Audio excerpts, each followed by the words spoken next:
তো দর্শক, আগের ভিডিওতে আপনাদের দেখিয়েছি পাটুল বিলের সৌন্দর্য, জিরো পয়েন্টের সৌন্দর্য এবং 3টি গ্রাম। কিন্তু আজকে যেই 3টি গ্রাম রয়েছে তার মধ্যে খোলাবাড়িয়া গ্রামে আমরা যাব এবং সেখানকার মানুষের দৈনন্দিনের জীবনের যে চিত্র বা তাদের ভোগান্তি বা তাদের কষ্ট তুলে ধরার চেষ্টা করব। তারা কত কষ্ট করে বিলের মাঝে এসব গ্রামে বসবাস করে। আর এখানে দেখতে পাচ্ছেন নৌকার ঘাট। এখন যে নৌকাটি দেখতে পাচ্ছেন এই নৌকাটি যাবে খোলাবাড়িয়া এবং এই পাশের যে নৌকাগুলো আছে এগুলো যাবে খেজুরা গ্রামে। তো গ্রামে যেতে হলে আপনাদের কিন্তু আলাদা নৌকা চয়েস করতে হবে, কারণ গ্রামের ভিতরে যেতে হলে ওদের জন্য টাইম মেনটেন করা আলাদা নৌকা আছে। আর যারা পর্যটক তাদের জন্য আলাদা ঘাট আছে, যে ঘাট আপনারা এর আগের ভিডিওতে দেখেছেন এবং এখনও আপনাদের দেখাচ্ছি। দেখেন এই ঘাটটাই হচ্ছে সেই পাটুলের সৌন্দর্য উপভোগ করার জন্য বা পর্যটকদের জন্য। আর এখন যেখানে দাঁড়িয়ে আছি এই ঘাটটি হচ্ছে আপনার গ্রামের ভিতরে প্রবেশ করার জন্য। গ্রামবাসীরা এর ভিতরে প্রবেশ করবে এবং এই নৌকা দিয়েই যাতায়াত করে। বাংলাদেশ নদী, খাল, বিল আর জলাভূমির দেশ। এদেশের প্রতিটি অঞ্চলের রয়েছে নিজস্ব সৌন্দর্য, নিজস্ব ইতিহাস এবং জীবনধারা। কিন্তু কিছু জায়গা এমনও আছে যেখানে মানুষ ও প্রকৃতি একে অপরের সাথে এমনভাবে মিশে গেছে যে একটি ছাড়া অন্যটিকে কল্পনা করাও যায় না।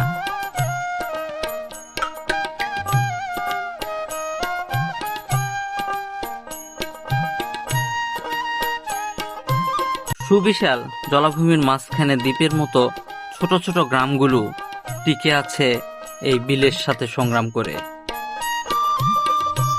আজকে আমরা এই সৌন্দর্যের সাথে দ্বীপের মতো ছোট ছোট গ্রামে বাস করা মানুষের জীবন কাহিনী ও বসবাসের চিত্র তুলে ধরার চেষ্টা করব। শত শত বছর ধরে বিলের মাঝখানে টিকে থাকার জন্য এ সকল সাধারণ মানুষের যে কত সংগ্রাম করে টিকে থাকতে হয় তা নিজের চোখে না দেখলে অনুভব করা যায় না।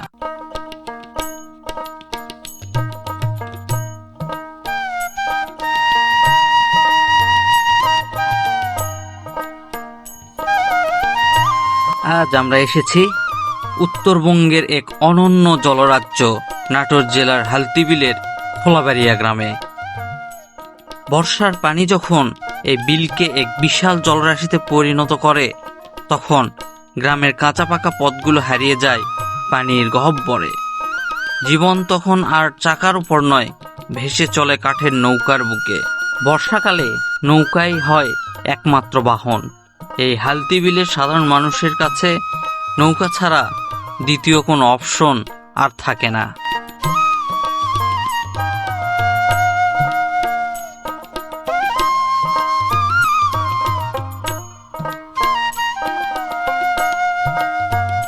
এই নৌকাতে চড়েই অসুস্থ রোগীরা চিকিৎসার জন্য ডাক্তারের কাছে যায়। এমনকি কর্মজীবী মানুষেরাও এই নৌকার উপরেই নির্ভরশীল থাকে বছরের অনেকটা সময়। এছাড়াও ছোট ছোট কোমলমতি শিশুরা এই নৌকাতে চড়েই স্কুলে যাতায়াত করে। তাদেরকে বর্ষাকালে এই বিলের সাথে সংগ্রাম করেই টিকে থাকতে হয়।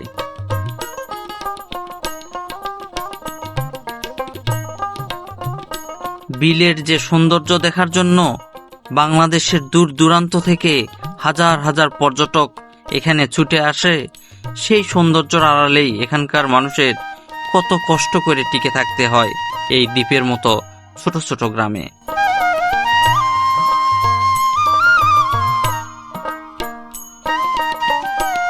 নাটোর শহর থেকে প্রায় 10 কিলোমিটার উত্তরে নলডাঙ্গা উপজেলার খোলাবাড়িয়া, একডালা, বিলহালতি, পাটুল, মাধবনগর ও খেজুরা সহ অসংখ্য গ্রাম জড়িয়ে আছে এই বিলের সাথে। বর্ষায় গ্রামগুলোকে দূর থেকে দেখলে মনে হয় বিশাল সমুদ্রে ভেসে আছে এই ছোট ছোট ক্ষুদ্র দ্বীপ। দ্বীপের মতো দেখতে হলেও এখানে বসবাস করে হাজার হাজার সাধারণ মানুষ। এমনকি এই বিলের মধ্যেই জীবিকার তাগিদে অনেক মানুষ মুদির দোকান সহ পশুপালন করে থাকে এবং এই বিল থেকেই জীবিকার কিছু অংশ চলে আসে।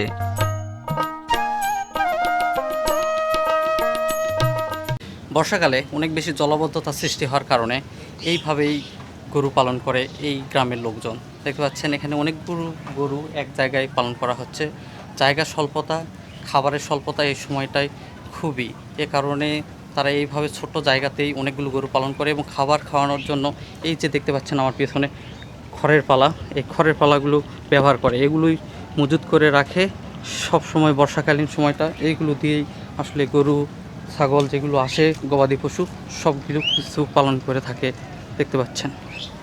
অনেকেই বলে থাকেন উত্তরবঙ্গে কোনো সমুদ্র নেই, কিন্তু পাটুল 0 পয়েন্টে যে উঁচু স্থানটি দেখতে পাচ্ছেন, বর্ষায় এর দুপাশে যখন বাতাসের তেড়ে আছড়ে পড়ে বিশাল ঢেউ, তখন মনে হয় যেন সত্যিই কোনো সমুদ্র সৈকতে দাঁড়িয়ে আছে। স্থানীয় মানুষ তাই ভালোবেসে এর নাম দিয়েছে পাটুল মিনি কক্সবাজার। তবে পর্যটকদের জন্য যা বিনোদন, প্রতিদিন এই বিলে বাস করা শত শত পরিবারের জন্য তা টিকে থাকার এক ভিন্ন গল্প। এটাই আপনাদের মানে মেন রাস্তা? এটি সব গায়ে আসে না তখন ডাল আমার এই যে গ্রামের ভিতরে মেন রাস্তার ভিতরে আসে। ওইদিকে আছে গ্রামের ভিতরে সম্পূর্ণ গ্রামই এরকমই গলির মতো রাস্তা। এরকমই গলি। কত মাস পানি থাকে এখানে? তার 4-5 মাস থাকে, 5 মাস এরকম কষ্ট করে 5 মাস তো আরামে থাকে। এই 5 মাস আপনাদের কি কর্ম করে আসলে জীবন চলে?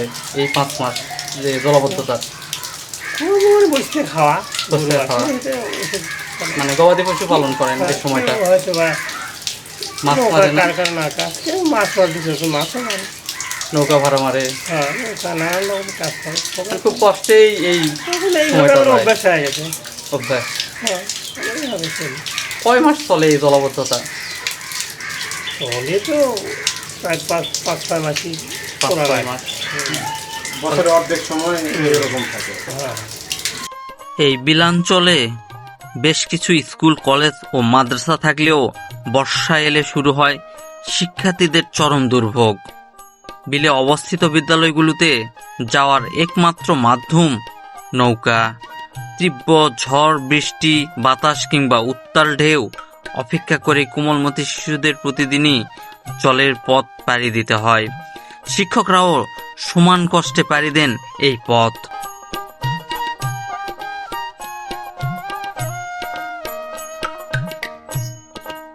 শুধু প্রাকৃতিক সৌন্দর্য নয়, হালতি বিলের রয়েছে এক গৌরব উজ্জ্বল ইতিহাস।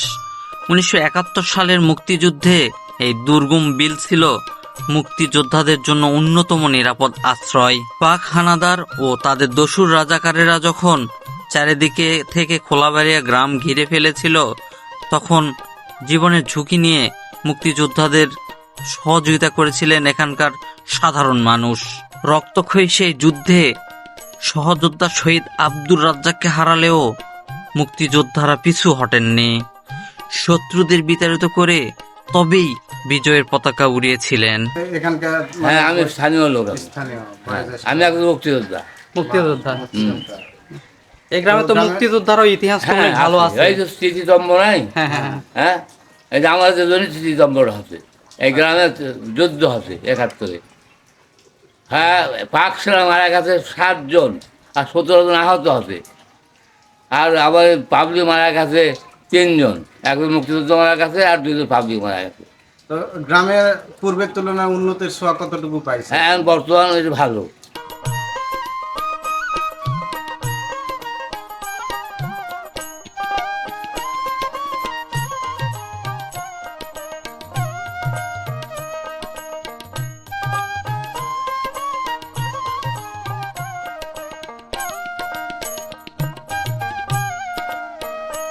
বর্ষায় বিলের পানির নিচে যখন সাধারণ মানুষের কর্মসংস্থান হারিয়ে যায়, তখন কিন্তু থেমে থাকে না এখানকার মানুষের জীবনচক্র। তারা বিভিন্ন কাজ, নৌকা চালিয়ে মাছ ধরে এবং গবাদি পশু পালন করেই এই কয়েকটি মাস চালিয়ে নেয়।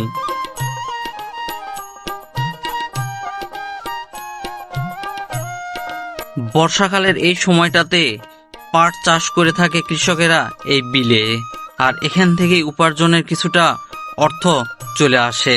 এছাড়াও এখানে মাছ ধরা ব্যবস্থা এবং নৌকা ভ্রমণের ব্যবস্থা থাকার কারণে মাঝিরা অনেক ভালো অর্থ উপার্জন করতে পারে পর্যটন খাত থেকে।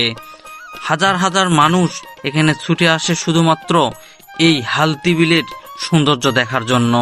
আর এটাকে কাজে লাগিয়েই এখানকার সাধারণ মানুষেরা অনেক অর্থ উপার্জন করে থাকে এবং জীবিকা নির্বাহ করে থাকে।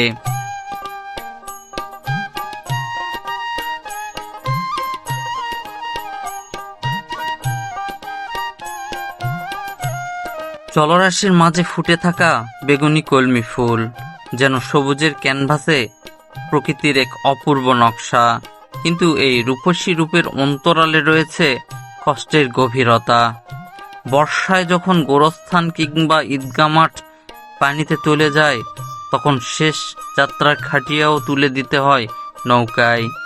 আবার সব মাঠ হারিয়ে গেলেও শিশু কিশোরদের খেলাধুলা কিন্তু থেমে থাকে না। উঁচু কোনো শুকনো জায়গায় এরা ঠিকই খুঁজে নেই ফুটবল বা ক্রিকেটের আনন্দ।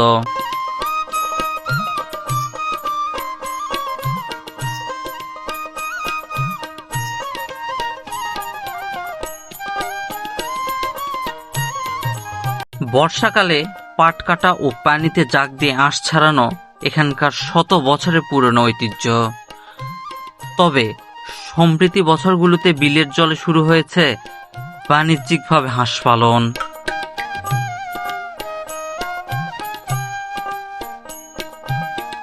শামুক, ঝিনুক ও ছোট মাছ খেয়ে স্বাভাবিকভাবে বেড়ে ওঠা এসব হাঁস স্থানীয় পরিবারগুলোর পুষ্টির চাহিদা মেটানোর পাশাপাশি এনে দিয়েছে অর্থনৈতিক স্বাবলম্বী।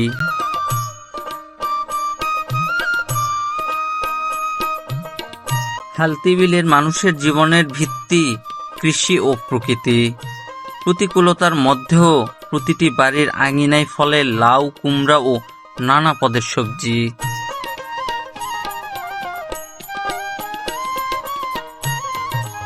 আমরা তো গ্রাম সম্পর্কে অনেক গল্প করলাম, কিন্তু এই বিলের পাড়ের মানুষের সবচাইতে বড় দাবি আর কষ্টের নাম হলো একটি টেকসই রাস্তা। পাটুল থেকে খোলাবাড়িয়া হয়ে খেজুরা পর্যন্ত যদি একটি উঁচু রাস্তা তৈরি করা যেত, তবে ঢেউয়ের সাথে জীবনের এই বিপজ্জনক যুদ্ধ অনেকটাই কমে আসতো। জরুরি রোগী পরিবহন কিংবা সন্তানের স্কুলে যাওয়া হতো নিরাপদ। তাই এলাকাবাসী সকলের দাবি এখানকার স্থানীয় সরকারের কাছে যেন এখানে সুন্দর একটি মজবুত টেকসই রাস্তা তৈরি করে দেওয়া হয়। প্রতি বছর জীবনযুদ্ধের কাছে হেরে যাওয়া মানুষগুলোর ছোট্ট একটি চাওয়া, উঁচু করে একটি রাস্তা যদি এখানে করে দিত, তাহলে তাদের শিশু, অসুস্থ রোগীদের এবং ব্যবসা বাণিজ্যের জন্য অনেক সহজ হতো এই পথটা।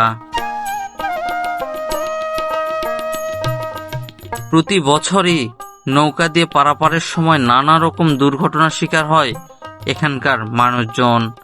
এমনকি এখানে মৃত্যুর ঝুঁকিও রয়েছে অনেক। সুবিশাল বিলের সৌন্দর্য যেমন মানুষকে আকর্ষিত করে, তেমনি বিলের একটি ভয়ঙ্কর রূপ হলো জলোচ্ছ্বাস বা প্রবল ঢেউ। প্রবল ঢেউয়ের কবলে পড়ে অনেক নৌকা আরোহী মানুষজন পানিতে ডুবে মৃত্যুর ঘটনাও ঘটেছে। রুই, কাতলা, শিং, পাবদা কিংবা ট্যাংরা, হালতি বিলের মিষ্টি পানির তাজা মাছের কদর সারা বাংলাদেশ জুড়েই। এই বিলটি কেবল মানুষের জীবিকার মধ্যেই নয়, প্রতি বছর বর্ষার পানি ধারণ করে বন্যা থেকে রক্ষা করে চারপাশের এলাকাকে।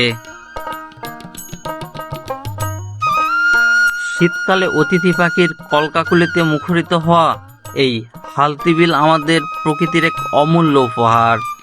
পরিবেশের ভারসাম্য রক্ষা এবং বিলপাড়ের লড়াকু মানুষগুলোর জন্য এই জলরাজ্যকে রক্ষা করা আমাদের দায়িত্ব।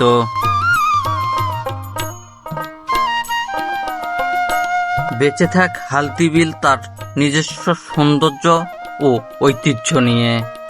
আজকের মতো এখান থেকে বিদায় নিচ্ছি। দেখা হবে আবারও নতুন কোনো প্রান্তে। ধন্যবাদ।